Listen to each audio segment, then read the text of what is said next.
Baik hakane ka video perlo. Kumno onle pendan buram ka squad World Cup jong ke Portugal. Ia Diego Jota ubala klat no nakane ka perthei. Hakane ka World Cup ka jongki. Te hoi perlok ka jingdu jong ke Portugal bat Liverpool.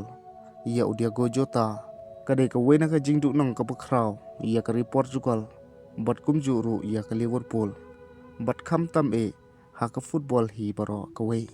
Namar ba Diego Jota ulaklat no naka selapor thei haus nem arjar arpusan naka daw ka jing accident kali bat menta naka leng jong ka Portugal kum kadak banle ne banle pendan buram yaw ne orang ilakai ujongki u Prime Minister jong ka Portugal kata Luis Montenegro ulusim yakarai ban ai da ka jing dengti syabaro kirang ilakai World Cup jong ka Portugal bandeng ya uta ujing dengti lani uta ukhadu ubadon hu ya barok ka kerteng jongki player World Cup ka Portugal kata arpun rungut plus iwe kata ka kenthuk iya ka kerteng jong ujota bat kane kamot bawala Diego Jota umdan shu hanrai udang long shibenta bat ka kenhon jongki bat laithu babaro arpun rungut ki player World Cup jong ka Portugal kindeng ya une ujing dengti kum kadak ka jingken mau buram kerpang iya uperlok ilaka jongki kata Diego Jota.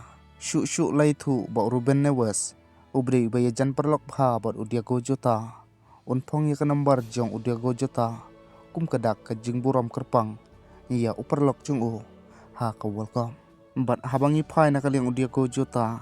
Ha ka por ba udang im. Ulah ay ka jing keren na ka baong. Bakin job ia ka World Cup jong usnam arjar arpenriu.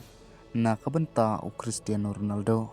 Hanrai hadin ka jing klat no ajong kajing keren ka jong kala long ka sur kuntu ka bakrau iya ka kenhon yelak football jong ka Portugal katba kidang penkre na kabenta ka FIFA World Cup jong usnem arjar arpen reu ka kenhon kalishim ya ka jingken mau ya Diego Jota kum ka we na kidaw ka bakong santam kum kadak ka jing ay mensim te perlok na kaleng ka jing sngaw ka jong phi hato ka Portugal kan la nem ban penjob iya ka World Cup jong usnem arjar arpen reu nakabenta Diego Jota kumjuro nakabenta Cristiano Ronaldo haswa ba unsong thait no naka football